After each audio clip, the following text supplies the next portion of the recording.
Fact news ఇప్పటి వరకు ఒక లెక్క ఇప్పుడో లెక్క అన్నట్టు పిఠాపురంలోని చిత్రాడలో జనసేన ఆవిర్భావ సభ జరగనుంది. పవన్ కళ్యాణ్ జనసేన పార్టీని ఏర్పాటు చేసి 12 ఏళ్లవుతోంది. ప్రతి ఏడాది ఆవిర్భావ సభలు జరుగుతూ ఉన్నాయి. జనసేన అధికారంలోకి వచ్చిన తర్వాత జరుగుతోన్న తొలి ఆవిర్భావ వేడుకలు కావడంతో పార్టీ శ్రేణులు ప్రతిష్టాత్మకంగా తీసుకున్నాయి.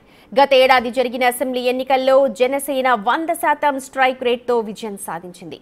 పవన్ తీసుకున్న నిర్ణయాలే ఏపీలో అధికార మార్పిడికి ప్రధాన కారణం. కాబట్టి సభకు జయకేతనం అని పేరు పెట్టారు.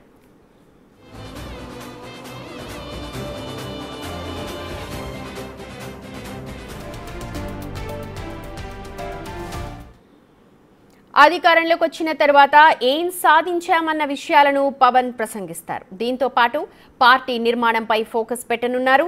దానికి తగ్గట్టు కీలక నిర్ణయాలు, ప్రకటనలు ఇచ్చే అవకాశం కూడా ఉంది.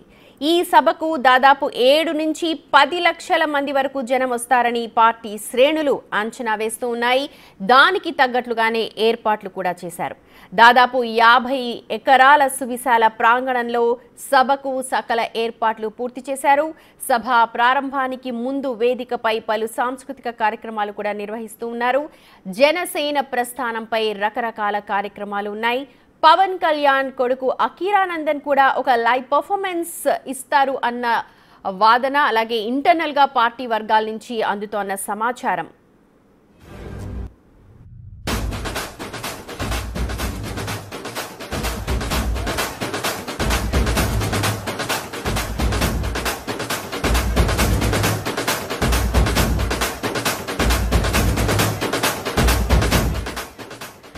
దూరంలో ఉన్నవారికి సైతం వేదికపై ఉన్నవారు కనిపించేలా వేదికను బాగా ఎత్తుగా సిద్ధం చేశారు.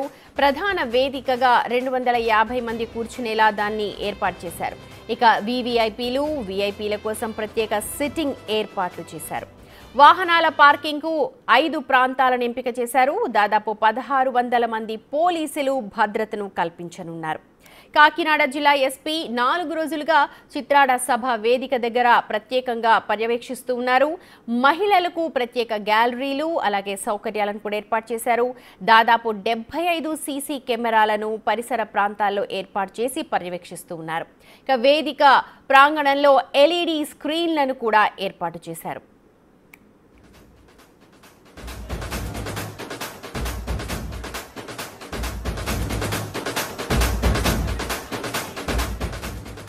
దీనికి సంబంధించిన పూర్తి అప్డేట్స్ మా ప్రతినిధి శంకర్ అందిస్తారు.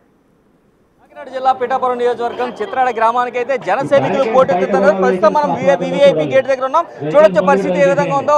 పాసులతో కూడి ఇక్కడికి వస్తున్న పరిస్థితి కనిపిస్తుంది. అయితే ఇప్పటికే సభా ప్రాంగణానికి ఒక్కొక్కరిగా కూడా జనసేన కార్యకర్తలు చేరుకుంటున్నారు, జనసేన నాయకులు చేరుకుంటున్నారు. అదేవిధంగా వేరే మహిళలు కూడా పెద్ద ఎత్తున చేరుకున్న పరిస్థితి కనిపిస్తుంది.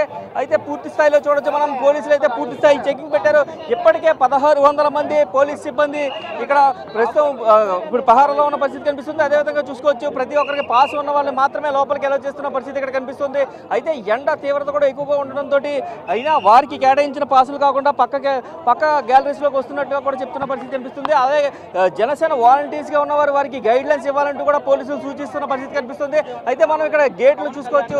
ప్రధానంగా చూసుకున్నట్లయితే 3 ద్వారాలను ఏర్పాటు చేశారు. ఆ 3 ద్వారాలకి కూడా 3 నామకరణాలు చేశారు. అయితే ఇది మొదటి ద్వారం పిఠాపురం మహారాజా రాజా సూర్యారావు బహదూర్గా, అయితే 2వ ద్వారానికి అయితే పూర్తిగా డొక్కా సీతమ్మ, అదేవిధంగా చూసుకుంటే 3వ ద్వారానికి మల్లాడి సత్యలింగ నాయకర్గా నామకరణం కూడా చేసిన పరిస్థితులు పిఠాపురం నియోజకవర్గంలో కనిపిస్తున్నాయి. పూర్తిగా మనం చూడొచ్చు, ఇక్కడ పాస్ ఉన్న వాళ్ళని లోపలికి వెలో చేసిన తర్వాత లోపల కూడా ఒక చెకింగ్ చేస్తున్న పరిస్థితి కనిపిస్తుంది. క్లియర్గా చూడొచ్చు, పోలీసులు పూర్తి స్థాయి తనిఖీలు చేస్తున్న పరిస్థితి ఇక్కడ కనిపిస్తుంది. పూర్తిగా పాసులు చెక్ చేసిన తర్వాత లోపలికి పంపిస్తున్నారు. లోపలికి పంపించిన తర్వాత కూడా పూర్తిగా లగేజ్తో సహా అంతా కూడా చెక్ చేస్తున్న పరిస్థితి కనిపిస్తుంది. ఎవరైనా దూరం నుంచి సుదూర ప్రాంతాల నుంచి వచ్చిన వారు కూడా ఎక్కడైనా ఏమైనా తీసుకొచ్చారా ఏంటని కూడా లగేజ్ని కూడా పూర్తిగా చూసుకున్న పరిస్థితి కనిపిస్తున్నాయి.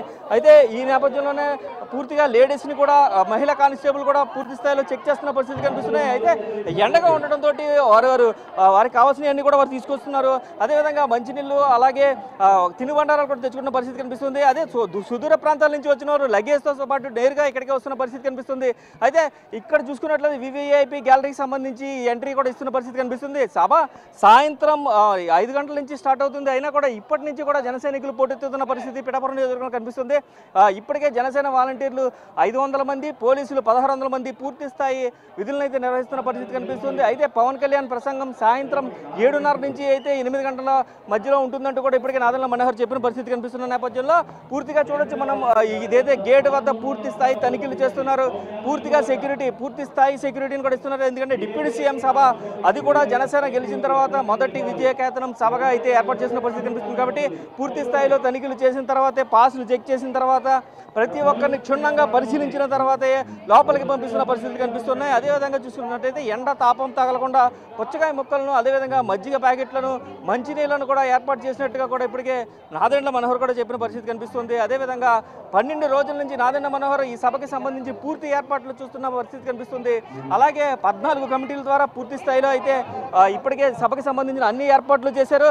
అయితే ఇప్పటికే జన సైనికులు 11 కావస్తుంది సమయం చూసుకున్నట్లయితే ఇప్పటికే సభా ప్రాంగణం వద్దకు చేరుకుంటున్నారు. మండు టెండని సైతం లెక్క చేయకుండా జన సైనికులందరూ కూడా ఏదైతే జనసేన ఆవిర్భావ దినోత్సవం, అలాగే జనసేన జయకేతన సభగా పిలుచుకుని ఈ సభకి హాజరవుతున్న పరిస్థితులు పిఠాపురం నియోజకవర్గంలో కనిపిస్తున్నాయి. కెమెరామెన్ రవితో శంకర్, బిగ్ టీవీ. రైట్, అది పిఠాపురం చిత్రాడలో జరుగుతున్న జనసేన ఆవిర్భావ సభ. అలాగే కార్యకర్తలు పెద్ద సంఖ్యలో అక్కడికి హాజరవుతున్నకు సంబంధించిన మా ప్రతినిధి శంకర్ అందిస్తున్న డీటెయిల్స్. ఇటు తెలంగాణలోని కోరుట్ల నుంచి కూడా భారీగా వచ్చారు జనసేన నాయకులు. అక్కడికి సనాతన ధర్మ రక్షకుడు పవన్ తమ గడ్డపై అడుగు పెట్టాలి అంటూ అక్కడ ప్లకార్డులు కూడా ప్రదర్శిస్తూ కనిపించారు.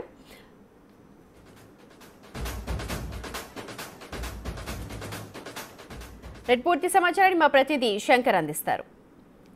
నియోజకవర్గం చిత్రాడ గ్రామంలో జరగబోయే జనసేన ఆవిర్భావ దినోత్సవం, అదేవిధంగా జనసేన జయకేతన సభకు అయితే తెలంగాణ నుంచి కూడా జనసేన కార్యకర్తలందరూ పెద్ద ఎత్తున చేరుకున్న పరిస్థితి కనిపిస్తుంది.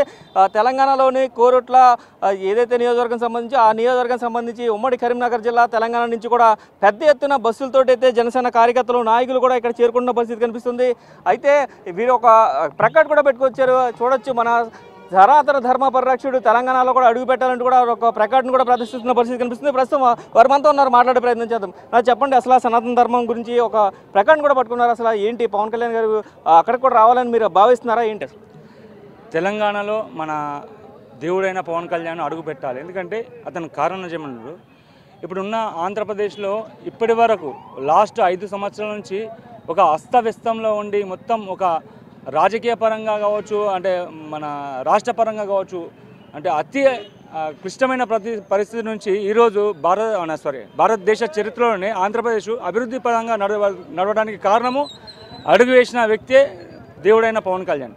అలాంటి వ్యక్తి మా తెలంగాణలో అడుగు పెట్టాలన్న ఉద్దేశంతో వినూతమైన రీతిలో మేము ఈ ప్రకటన సభకు రావడం జరుగుతుంది. ఈ కార్యక్రమంలో ఒకటి కోరుకునేది ఏంటంటే, ఇక నుంచి మా తెలంగాణ మీద ఒక కన్ను దృష్టి పెట్టేసి మా తెలంగాణలో మాకు పార్టీని విస్తరించాలని, బలపరచాలని కోరుకుంటూ ఈ వినూతమైన రీతితో మేము ఇక్కడికి రావడం జరిగింది సభకు. ఎంతమంది వచ్చారు, అసలు ఎన్ని వెహికల్స్లో వచ్చారు, మొత్తం టోటల్గా మీ నియోజకవర్గం నుంచి ఎంతమంది వచ్చారు? మేము ఒక మోర్ దెన్ కొరుట్ల నియోజకవర్గం నుంచి ఒక బస్సు అండ్ కొన్ని వెహికల్స్, అంటే మొత్తం 100కు పైగా మేము ఇక్కడికి తరలి రావడం జరిగింది. సుమారు 800 పైగా కిలోమీటర్గా మేము ఇక్కడ నుంచి రావడం జరిగింది. ఈరోజు స్పీచ్లో పవన్ కళ్యాణ్ కూడా సనాతన ధర్మం గురించి మాట్లాడతారని ఒక ఇన్ఫర్మేషన్ కూడా ఉంది. మీకేమన్నా ఉందా, అసలు ఏం మాట్లాడతారని మీరు భావిస్తున్నారు? సారు ఏది మాట్లాడినా అది ప్రజల ప్లస్ ప్రభుత్వ సంక్షేమం గురించి మాట్లాడతాడు. మన హిందూ ధర్మంకై మనం నిలబడకుంటే ఈరోజు మన పరిస్థితులు చాలా అస్తవ్యస్తంగా ముందు రాబోయే అవకాశం ఉంది. కాబట్టి మన హిందువులందరికీ ఒక సనాతన బంధు అనేది ఇక్కడ దీక్ష విరమణ రోజు మేము కొరుట్ల నియోజకవర్గంలో తనకు దీక్ష ముగింపు అంటే ఆ టైంలో సుమారుగా 2000 మందితోటి మేము ర్యాలీ తీసాము. సనాతన ధర్మ పరిరక్షణ బోర్డు, హిందూ ఐక్య వేదిక తెలంగాణ అనే ఒక ఏర్పాటు చేసి, నిజంగా ఈ సనాతన ధర్మం అంటే ఏ రాజకీయ పార్టీ అయిన వ్యక్తి అయినా కానీ ఒక ధర్మం గురించి, ఒక సనాతన ధర్మం గురించి మాట్లాడినంటే చాలా అంటే ముందు వెనుక ఆలోచిస్తాడు. అలాంటిది గుండెల నిండుగా సభలో మాట్లాడిందంటే అది ఎంత అద్భుతమైన విషయం అంటే, ఈరోజు అలాంటి వ్యక్తి మన తెలంగాణకు రావాలి. ప్లస్ ఇక్కడ ఏదైతే కూటమిగా ఉందో అదే కూటమి తెలంగాణలో వస్తే మేము ఎన్ని సీట్లు ఇస్తే అన్ని సీట్లు మేము గెలిపించుకోవడానికి, ఇక్కడ ఎట్లయితే 100% స్ట్రైక్ రేట్ కొట్టాడో అక్కడ 100% స్ట్రైక్ రేట్ కొట్టడానికి మేము సిద్ధంగా ఉన్నాం.